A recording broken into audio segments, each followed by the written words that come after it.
100তে 10 পেয়ে আসুক দুটোতে, তাহলেও আমি হ্যাপি। আমি ফ্লোট করা শিখে গেছি। মানে একটু আনফরচুনেট ব্যাপার হচ্ছে আজকে পরীক্ষা। দারুণ একটা খুশির খবর দিয়ে আজকে নতুন করে রায়তাটা লিখেছি।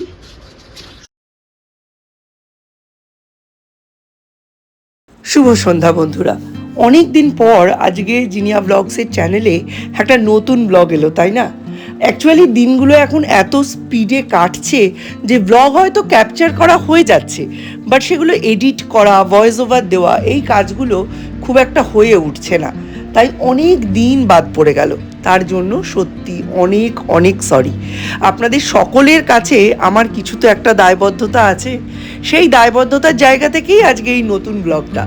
আজকের এই ব্লগটাও কিন্তু 2 দিনের ব্লগ, যেটা আমি একসঙ্গে আপনাদের সামনে উপস্থাপনা করেছি। এই ব্লগটার মধ্যে আপনারা কি কি দেখতে পাবেন সেটার একটা ছোট্ট ঝলক আপনাদের দিয়ে দিই। এই ব্লগটার মধ্যে থাকছে সৌম্যর সিইউইটি পরীক্ষার সেকেন্ড ডের সমস্ত এক্সপিরিয়েন্স। তার পরের দিন সৌম্যর জন্য এলো একটা গুড নিউজ, সেই গুড নিউজটার ব্যাপারেও এই ব্লগটাতেই আপনাদের সঙ্গে আলোচনা করব।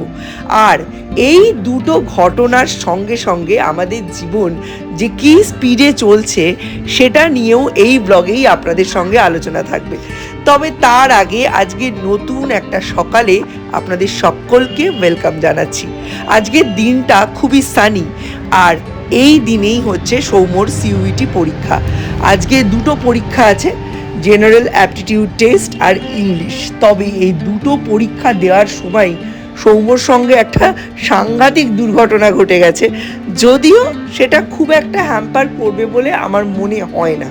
আর এই ব্লগেই আপনারা জানতে পারবেন সৌম্যর ভবিষ্যৎ পরিকল্পনা কী, ও কোন সাবজেক্ট নিয়ে এগোতে চাইছে বা কী করতে চাইছে, কোন কলেজে অ্যাডমিশন নিতে চাইছে, এই সমস্ত কিছু।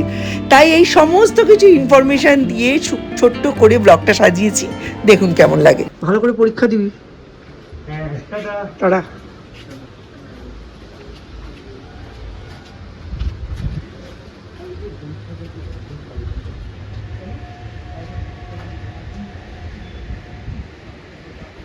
বললে এখন হাওয়া ছেড়ে দিয়েছি, এখানে খুব ভালো হাওয়া দিচ্ছে। আজকে হচ্ছে 25 তারিখ, 25শে মে। আজকে আমার সিইউটির জেনারেল অ্যাপটিটিউড টেস্ট আর ইংলিশ পরীক্ষা। এই দুটো সাবজেক্ট দিয়ে আমার যে কোর্স দরকার সেটার জন্য খুব একটা ইম্পর্টেন্ট না, বাট তাও দিচ্ছি কোনো কারণে। এত রোদ, মানে একটা ট্রেন ছেড়ে দিল আর প্রচুর হাওয়া দিচ্ছে। প্রচণ্ড হাওয়া দিচ্ছে, ভালো ও হাওয়া। বলছে যে হাওয়া খাবো, এখন পরেরটাই খাবো। এখনো অনেক দেরি আছে। সবে বাজে হচ্ছে কটা, পৌনে একটা মনে হয় বাজে। পৌনে একটা বাজে আমার পরীক্ষা শুরু 2:30 থেকে, 2:30 সময় গেট আরামে ঢুকে যাবে। মিস্টার বিশ্বাসকে দিয়ে ব্লগিং করানো, বাবা রিয়েলি মানুষটা সামনে এত কথা বলে, অথচ ক্যামেরার সামনে আসলেই কেমন বোম মেরে যায় জানেন তো। তাই ওনাকে বলেছিলাম একটু ক্যাপচার করে নিয়ে আসতে, তাই এই অংশগুলো আমার জন্য ক্যাপচার করে নিয়ে এসেছে। এই যে কল্যাণীতে নেমেছি আজকে, এখানে কল্যাণীতে নেমেছি, নিয়ে এদিক থেকে টোটো বা অটো যা পারবো। যে দীপু নেমে গেছে, আমরা এখন যাব স্কুলে।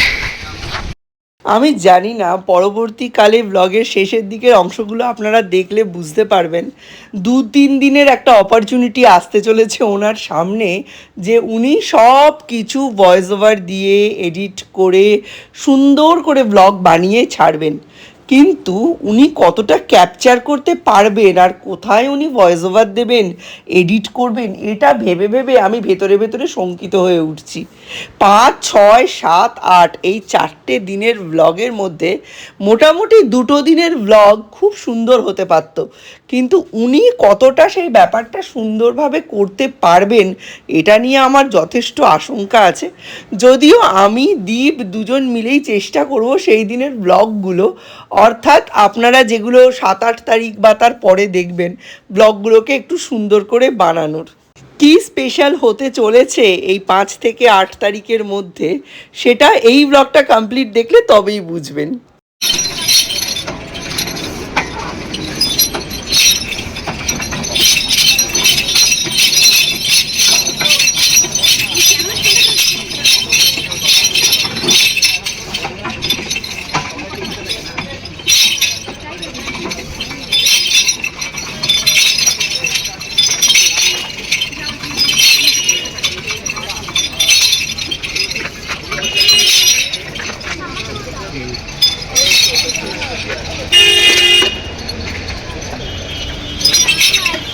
কেমন?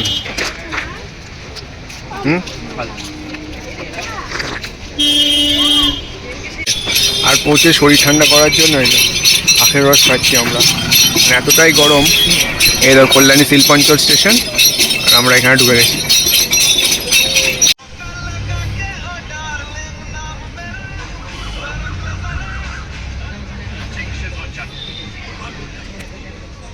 আমাদের পরীক্ষা শেষ হয়ে গেল। পরীক্ষা শেষ হয়ে গেছে, পরীক্ষা ভালোই হয়েছে। একটা মানে একটু আনফর্চুনেট ব্যাপার হচ্ছে, আজকে পরীক্ষা দিতে দিতে আমার দুবার আমার সিস্টেম অফ হয়ে গেছিলো পরীক্ষা দিতে দিতে। ফার্স্ট ছিল হচ্ছে জেনারেল অ্যাপটিটিউড গ্যাটটা, সেকেন্ড হচ্ছে ইংলিশ। গ্যাটটা দিতে যখন মোটামুটি 4-5 মিনিট বাকি, তখন দেখছি ধপ করে বন্ধ হয়ে গেল, মানে স্লিপ মোডে চলে গেল। তখনও আমার মোটামুটি 7-8খানা কোয়েশ্চেন মার্ক করা বাকি, মানে পড়া হয়ে গেছে, মার্ক করিনি। তো ভয় লাগে। এখন ডাকলাম, মানে ইনভিজিলেটারকে বললো, এখন একটা কম্পিউটারটা রিস্টার্ট করে দিল। রিস্টার্ট করার পরে দেখছি যে টাইমার পজ হয়ে গেছিলো, তো প্রবলেম নেই। তো আবার পরীক্ষাটা হয়ে গেলো, তারপর ইংলিশে গেছি, ইংলিশে দেখছি আবার বন্ধ হয়ে গেছে। তখন আমার একটা অন্য কম্পিউটারে পাঠিয়ে দিল যে অন্যটায় বসে, এই সিস্টেমটা হয়তো প্রবলেম আছে। মানে সিস্টেম বন্ধ হয়ে গেলেই টাইমারও অফ হয়ে যাচ্ছে, ফলে কোনো প্রবলেম হয়নি। নাহলে তোমার একটু ভয় লেগে গেছিলো যে জেনারেলি 4 মিনিট বাকি আছে, আমার 8খানা কোয়েশ্চেন মার্ক করা বাকি। 4 মিনিটে যদি সিস্টেম মানে রিস্টার্ট না করে, আমার তো গেল ভাবছিলাম। ঠিক আছে। ট্রেন আসতে আমাদের এখনও দেরি। এদিকে সূর্য ডুবছে, দেখো কি সুন্দর। আমরা কল্যাণী শিল্পাঞ্চল স্টেশনে আমি আর সৌম্য দুজন মিলে পায়চারি করছি। কি সুন্দর ভিউ না? সুন্দর ভিউ দেখো। এখানে কি সুন্দর সিঙ্গেল লাইন। এখানে কলকাতার পাশে হওয়া সত্ত্বেও অত ক্লামজি নেই, ফলে জায়গাটা খুব ভালো লাগে। আমরা পায়চারি করছি, ইভিনিং ওয়াক। ট্রেন আসার জন্য অপেক্ষা। তো চলো, আমাদের পরীক্ষা টরীক্ষা হয়ে গেছে, এবার বাড়ি যাই। অন্ধকার হয়ে গেছে, আসো। ওয়েলকাম ব্যাক টু জিনিয়া ব্লগসের নতুন একটা ব্লগে সকলকে অনেক অনেক ওয়েলকাম। এখন বাজে 8:45, আর অলরেডি এতক্ষণে কিন্তু মিস্টার বিশ্বাসের অফিস যাওয়ার টাইম হয়ে গেছে। কিন্তু মিস্টার বিশ্বাস আজকে অফিস যাবেন না। কেন? আস্তে আস্তে বলছি, আগে দেখিয়ে দিই সকাল থেকে কি কি কাজ হলো। তাতেই সমস্ত চাদরগুলো ধুয়ে রেখেছিলাম। এইসব চাদরগুলো বড্ড নোংরা হয়ে গিয়েছিল। সকালের দিকে গেলে টাইমের একটু গন্ডগোল হয়, ওই জন্য আমি রাত্রেই সব কিছু ধুয়ে টুয়ে রেখেছি, যাতে সকাল হতে না হতেই রোদের পুরো ব্যবহারটা করতে পারি। প্লাস শুধু যে ওইগুলো ধুয়েছি তাই নয়, এই যে সমস্ত জামা কাপড় আমি প্রথমের দিকে ঠিক করেছিলাম বুধবার আর সোমবার এই দুটো দিন সমস্ত জামা কাপড় ধোবো। তারপরে দেখলাম এত কম দিন জামা কাপড় ধুলে আমার হবে না, কারণ আমার বাড়িতে 3 জনই বেরোয়, তো সেই কারণে তাড়াতাড়ি জামা কাপড়গুলো নোংরা হয়ে যায়। আর গরমে আমার জামা কাপড়ের কথা কী বা বলবো, আমার তো প্রত্যেক দিনই ধোয়া পাকলানো লেগেই আছে। সব মেলে দিয়েছি। সৌর্যও সুইমিং করে চলে এসছে। তবে একটা গুড নিউজ আছে, দাঁড়ান সৌর্যকে ডাকি। আমি ফ্লোট করা শিখে গেছি। আজকে কি হয়েছে, আজকে ওটা শুধু বড় করে নামিয়ে দিয়েছে। বড় পুলে তো তুমি পা পাবে না। হ্যাঁ বাস বলে নৈহাটির একটা অফিসিয়াল পেজ আছে, ফেসবুক পেজ। তাতে একজন লিখেছেন যে নৈহাটিতে ভালো সুইমিং ইনস্টিটিউশন কোথায় আছে, কেমন শেখানো হয়। তো আমি সেখানে সৌর্যের ব্যাপারে লিখেছি যে আমার বড় ছেলেও ওখানে সুইমিং করতো, আমার ছোট ছেলে ওখানে করে, ওটা ভালো। ওখানে সৌর্যের টিচার কমেন্টটা দেখেছে, দেখে বলছে ও খুব দুষ্টু, কিন্তু এখন আমরা আপাতত ওকে কন্ট্রোলে নিয়ে নিয়েছি, ও ফ্লোট শিখে গেছে। ওকে ফ্লোটার দেওয়া হয়েছে, ওই হাত দিয়ে ধরে ফ্লোট করে। সেটা ও শিখেছে সানডে কত তারিখ ছিল, 24 তারিখ ও শিখেছে ফ্লোট। আর আজকে হচ্ছে 26 তারিখ। আজকে মিস্টার বিশ্বাস অফিস যেতে পারেননি, প্রচণ্ড শরীর খারাপ। আর আজকে সৌর্যকে বড় পুলে নামিয়ে দিয়েছে। বড় পুলে বড়রাই পা পায় না, সেইখানে নামিয়ে দিয়েছে। স্যার থাকবেন, কোনো চিন্তা নেই। তবে আমি যখন আফটার সামার ভ্যাকেশন আবার যাব, তখন কিন্তু সৌর্য ভালো শিখে যাবে। আমার আজকে ইচ্ছে ছিল এই দিকের দুটো ভাঙা টব ঠিক করার, কিন্তু মিস্টার বিশ্বাস বাড়িতে আছেন, কতটা করতে পারবো জানি না।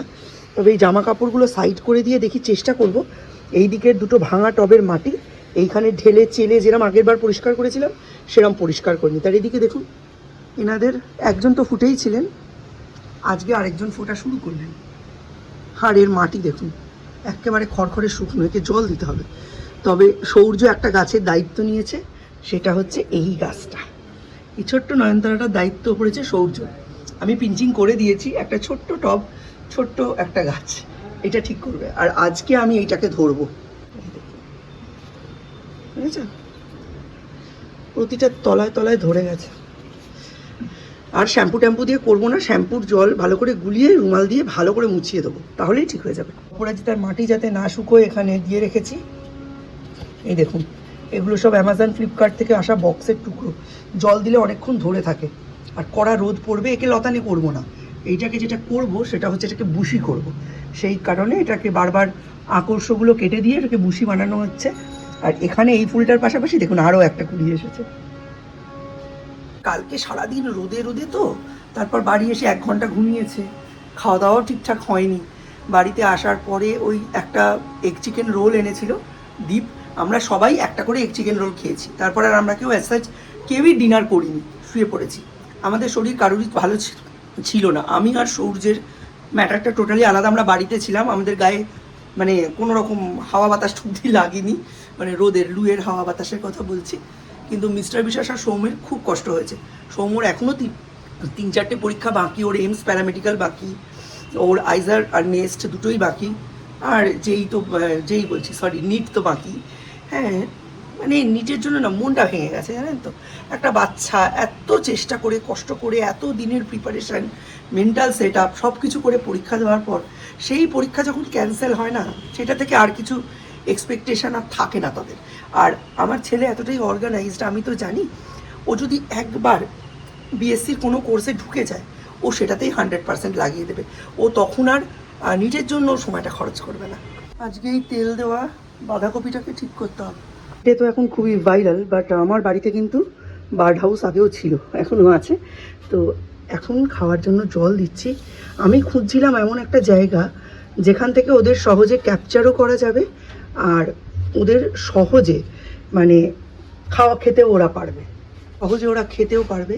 তো আমার এই কুমড়ো পাতার জঙ্গলে ছাড়া আর কোনো জায়গা আমি পেলাম না যেখানে ওরা শান্তিতে বসে এটার উপর বসে জলটা খেতে পারবে। ওরা কিন্তু খুব ডিপ জায়গা থেকে জলটা খেতে পারে না জানেন তো, একটু মাথাটা নাবিয়ে যেন জলটা খেতে পারে, সেই জন্য এটা দিয়েছি। এটা একটু সাইডের দিকে সরিয়ে দিই যদি ওদের অসুবিধা হয়। ওদের বাড়িতে সব কিছু পুড়ে যাচ্ছে, গন্ধ বেরিয়েছে। টাটা, জল নিয়েছো তো? সব জিনিসেরই কালে কালে দাম বদলায় জানেন। যে জিনিসকে আজকে আপনি তুচ্ছতাচ্ছিল্য করে ফেলে দিচ্ছেন, কদিন পর সেই জিনিসের জন্য তর পাবেন, কিন্তু পাবেন না। আগে অবধি কলার খোসা ছুঁড়ে ছুঁড়ে ফেলে দিতাম, আর আজকে দেখুন এই কলার খোসা ভিজানো জল সপ্তাহে 1 দিন করে দিতেই হবে। আচ্ছা, রাঙা যে শাক, রাঙা শাকের শেকড়োলা গোড়া, এটা রেখে দিয়েছিলাম কালকে রান্না করার পর, এটাই আজকে এই টবটার মধ্যে পুঁতে দেবো।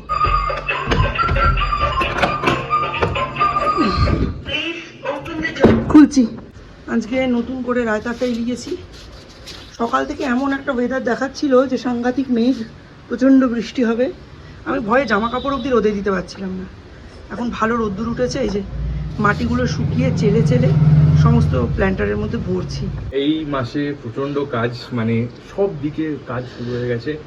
ফার্স্টলি আজকে গেলাম এসবিআইতে, ওখানে একটা আমার একটা ছোটোবেলার একটা অ্যাকাউন্ট ছিল স্কুলে মানে সেন্ট লুকসে, সেটা দেখতে গেছিলাম অ্যাক্টিভ না ইনঅ্যাক্টিভ আছে। বললো অ্যাক্টিভ আছে, তো ওই অ্যাকাউন্টটা কী করে ঠিক করতে হবে সব দেখলাম, বাবা দেখিয়ে দিল। দেন কেওয়াইসিটা আপডেট করলাম, দেন সব কলেজের অ্যাডমিশন সব চলছে, সব পরীক্ষা চলছে। তো ওভারঅল প্রচণ্ড মানে সব কিছু একসাথে চলছে। তারপর সিবিএসসির ওদিকে অ্যান্সার শিট নিচ্ছি, নিটের জন্য আবার পড়া চলছে।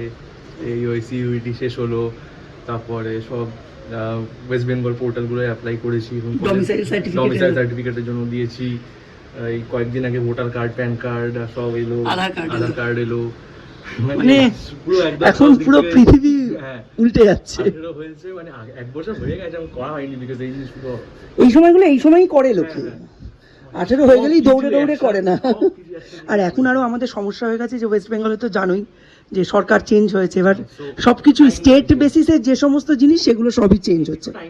হ্যাঁ, জাস্ট ম্যাগি নিয়ে যাচ্ছিলাম, দীপ একটা গুড নিউজ দিল, মানে আমার ক্ষেত্রে গুড নিউজ। আইজার আর এনইএসটি মানে আইআইটি আর এনইএসটি দুটোই সিট আমার রাঁচিতে পড়ে যায়। হয়েছিলাম আইজারের যদি অন্য কোথাও পড়ে রাঁচিতে যাওয়া হবে না, যদি যেতে হবে না, কারণ নেসটা সাংঘাতিক শক্ত। আইজারটা তাও কম্পারেটিভলি ইজিয়ার, বাট দুটোই সেম সিটিতে পড়েছে, তাও বা সেম সেন্টারে পড়েছে পরপর দিন। তার মানে 7, 8, 6 আর 7 এই 2 দিন দীপ ডেফিনেটলি রাঁচিতেই থাকছে। আর তার আগে পরে একটা দিন নিলে দীপের মোটামুটি টুকটাক দেখা হয়ে যাবে। দিতে হবে না, বিকজ বায়োটেকনোলজির জন্য পরীক্ষাটা হয় না, বাট অ্যাপ্লিকেশনের জন্য লাস্ট ডেট হচ্ছে 1 জুন। আর অন্য কোনো ইউনিভার্সিটিতে কি পরীক্ষা দিচ্ছিস? না, পরীক্ষা দিতে হবে না কোনোটাতে। বা প্রেসিডেন্সি State basis এ? হতো যদি মানে লাইফ সায়েন্স নিয়ে পড়তাম বা কেমিস্ট্রি নিয়ে পড়তাম, বাট বায়োটেকনোলজিতে আমি যা দেখলাম পরীক্ষা দিতে হয় না। দারুণ একটা খুশির খবর দিয়ে আজকের ব্লগটা শেষ করব। সেটা হচ্ছে দীপের শুনলেনি, দুটো সেন্টারও এক, দুটো এক্সামের ডেটও পরপর, এবং দুটো এক্সামের মানে সিটটা যে সিটিতে রাঁচি সেটাও এক। এর থেকে বড় খুশির খবর আর হয় না। আমি জানি ও নেক্সটে বা আইজারে কোনোটাতেই চান্স পাবে না, 100-তে 10 পেয়ে আসুক দুটোতে, তাহলেও আমি হ্যাপি। এবং সেই 10 পাওয়ার জন্যই 10,000 থেকে 20,000 টাকা খরচ করতে রাজি আছি, শুধুমাত্র দাঁতটা ফুটিয়ে আসুক। বিবেকানন্দ বলেছিলেন, জন্মেছিস যখন দাগ রেখে যা, সেই দাগই রাখতে যাচ্ছে দিন। আমার কাছে এটাই দাগ রাখা, এর থেকে বড় আমার কিছু পাওনা নেই। এত বড় একটা পরীক্ষায় ও বসছে, সাহস করে বসছে, এটাই যথেষ্ট। মিস্টার বিশ্বাসকে নিয়ে যেতে হবে সৌমুখে রাঁচিতে, এবং একদিন আগে পৌঁছতে হবে। মানে ওরা হয়তো 4 তারিখ জার্নি শুরু করবে, 5 তারিখ পৌঁছে যাবে, 6-7 পরীক্ষা দিয়ে 8-9 এই দুটো দিন দিয়ে ওরা হয়তো 10 তারিখ রিটার্ন করবে প্রবাবলি। আমি এখন মানে 5 মিনিটের মধ্যে যা মনে হচ্ছে, আমি ওদের বলেছি রাঁচিটা একটু ঘুরে দেখে আসতে, এগুলো একটু ঘুরে দেখে আসতে। চলুন, নতুন ব্লগে আবার আপনাদের সঙ্গে দেখা হবে। দুপুরে নর্মাল চিকেন ভাত, আর পুরো দিনটাই প্ল্যানিং অ্যান্ড ট্রেনের বুকিংয়ে চলবে। প্লেট যাই হোক, নতুন ব্লগে আবার আপনাদের সঙ্গে দেখা হবে বাকি অংশটার দিনের পরের ব্লগে।